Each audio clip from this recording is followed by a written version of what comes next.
Welcome back to the Food for the Faithful channel with your reluctant prophet.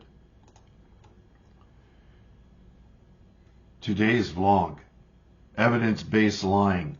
During the COVID pandemic, catastrophizing politicians use the phrase evidence-based decision-making to justify draconian measures for which no such evidence existed.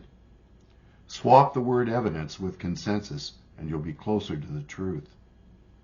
And consensus is always how radical social collectivists propagate the revolutionary ideology to capture the minds and hearts of an unwitting populace they intend to herd like blind sheep to the abattoir.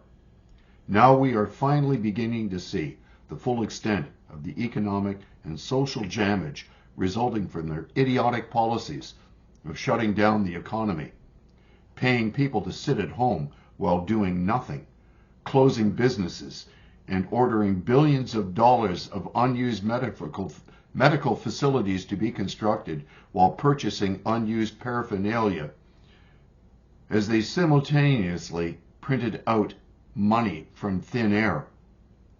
Whenever you hear the political class use evidence-based to justify draconian measures, you know that evidence is the last thing that they took into consideration. Let me be clear. I am not saying that COVID didn't pose a threat, nor am I saying that using the least polluting forms of energy while mitigating damage to the environment isn't good for the ecosphere.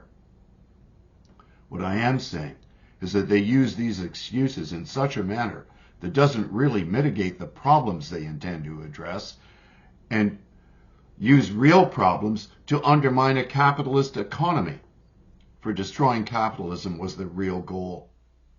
Moreover, in the case of COVID, it now appears as real evidence emerges that our governments cooperated with a laboratory under the control of the CCP to create a bioweapon for that sole purpose.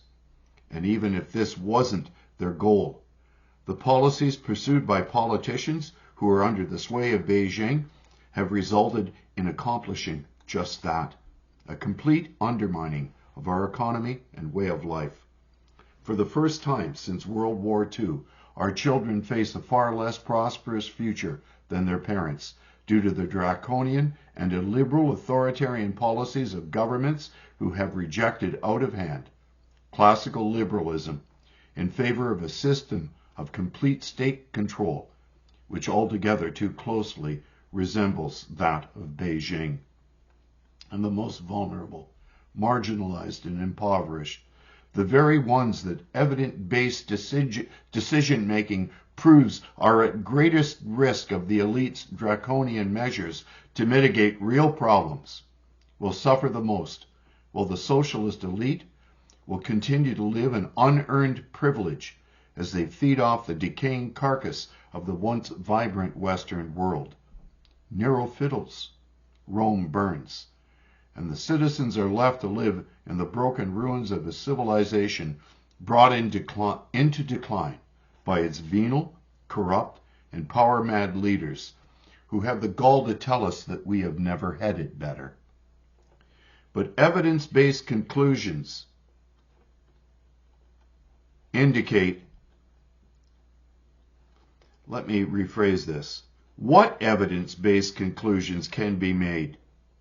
During Biden's visit to Ottawa last week, he was accompanied by a 75-vehicle motorcade and gave a speech to the Canadian Parliament in which he thanked China for stepping up, then corrected himself to say Canada, only to add, "You know what I'm thinking."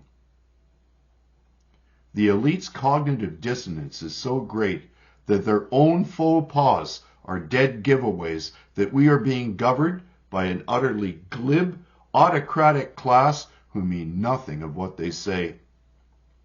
These narcissists exist purely to justify the unholy, despotic hold on the power that they need to crush the hopes and dreams and aspirations of the little guy. So those are some things to think and pray about on this Monday, March 27th afternoon. God bless you. Have a great day.